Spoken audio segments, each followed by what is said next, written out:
اللہ تعالیٰ کے بارے میں صحیح جاننا اتنا ضروری ہے کہ آپ بس مختصر بات سمجھ لیں کہ جس کو اللہ کی سمجھ آ گئی نا اس کو نہ فقہ پڑھنے کی ضرورت نہ حدیثیں، اللہ سے ہی وہ مسئلے نکالتا جائے۔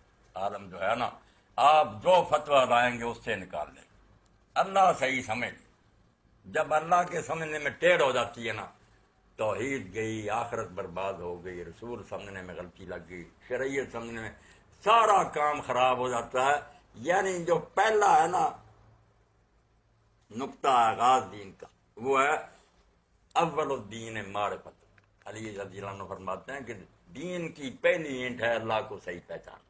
اسی لیے کئی نیک لوگوں نے کہا، دانشوروں نے، کہ تم مجھے صرف یہ بتا دو کہ وہ قوم جو ہے نا وہ اللہ کو کس طرح کا مانتی ہے، میں سارا بتا دوں گا کہ وہ اس طرح تجارت کرتے ہیں، اس طرح حکومت کرتے ہیں، عدالتیں اس طرح کرتی ہیں، سارا نقشہ بنا دوں گا اور پھر دیکھ لینا واقعی ایسا کرتی ہیں۔ یا یہ بتا دو کہ وہ کیا کرتے ہیں، میں بتا دوں گا کہ وہ ایسے اللہ کو مانتے ہیں، ان کے ذہن میں اللہ اس طرح کا ہے۔ اللہ کو سمجھنا جو ہے، یہ سمجھ لیں آپ پہلا سبق۔ جن لوگوں کا اللہ یہ ہے کہ جرم کرتے رہو غفور الرحیم ہے، وہ یہی ہوگا نا۔ جیسے پاکستان میں پوری دنیا میں کرپشن ہو رہی، لوگ کہتے ہیں ٹھیک ہے حاکم وقت نے کیا کہنا ہے، کچھ رشوت دے لیں گے، کچھ سفارشیں چل جائیں گی، سارا تباہ۔ اور یہی آپ دیکھتے ہیں کہ جو حرامی گناہ کر رہا، اللہ غفور الرحیم ہے، اللہ ٹیڑھا ہو گیا نا، اللہ نہیں سمجھ میں آیا، سارا دین خراب۔ اگر اللہ صحیح سمجھ دے کہ وہ صرف غفور الرحیم نہیں ہے، عزیز الانتقام بھی ہے، اس کا عذاب بھی سخت ہے، بخشش بھی بڑی ہے، تو عذاب جہاں جہاں اللہ فرماتا دونوں اکٹھے، نبے عبادی انی انا الغفور الرحیم وان عذابی هو العذاب العلیم۔ لوگوں کو خبر دو کہ میں بہت بخشنے والا اور مہربان ہوں، اور یہ بھی بتا دو کہ میرا عذاب بھی دردناک عذاب۔ جب ذرا بیلنس ختم ہوتا ہے سارا معاملہ ٹیڑھا ہو جاتا ہے۔ عیسائیوں نے جو خدا مان لیا، بس اتنی غلطی ہو گئی کہ بس اس نے رحم کیا کہ یہ امنوں سے نجات نہیں پا سکتے، خود انسانی شکل میں اترا، ہماری جگہ وہ صلیب چڑھا، ہمیں بخشوا دیا۔ اب انہیں نیکی کرنے کی کیا ضرورت ہے؟ وہ یہی ہے کہ بم برسائیں گے عراق پر بھی سارے، اور یہ مسیح کی خدمت ہوگی، ان کا خدا یہ آ گیا بخشوانے کے لیے۔ یعنی اللہ کو سمجھنے میں ذرا غلطی ہو گئی تو یقین جانے سارا دین جو ہے نا آسمان تک بھی جائے گا تو ٹیڑھا ہی جائے گا۔ یہی فرقے بنے، یہی گروہ بنے۔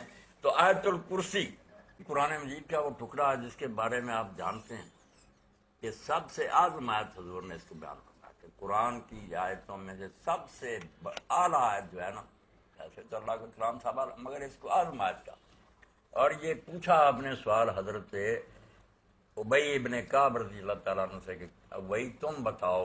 ابی قرآن کے بہت عالم تھے، حدیث پاک میں آتا ہے اللہ کی طرف سے وہی آئی کہ اللہ کے رسول آپ انہیں سورہ لم یکن الذین کفروا سنائیں۔ تو آپ نے بلا کر کہا کہ مجھے حکم ہوا تیرے سامنے یہ پڑھوں، تو انہوں نے کہا اللہ کے رسول، اللہ نے میرے نام لیا؟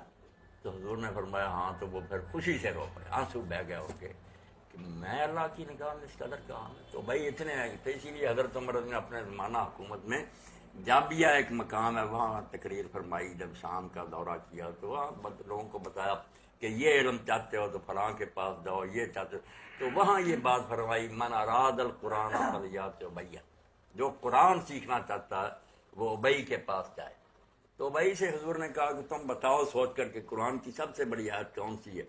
تو انہوں نے کہا اللہ کے رسول میرے علم میں سب سے اعظم آیت جو ہے نا آیت الکرسی، اس میں لفظ آتا ہے واسع کرسی اور سماوات اس۔ تو حضور نے سینے پر ہاتھ مار کر کہا کہ ابو المنذر تجھے یہ علم مبارک۔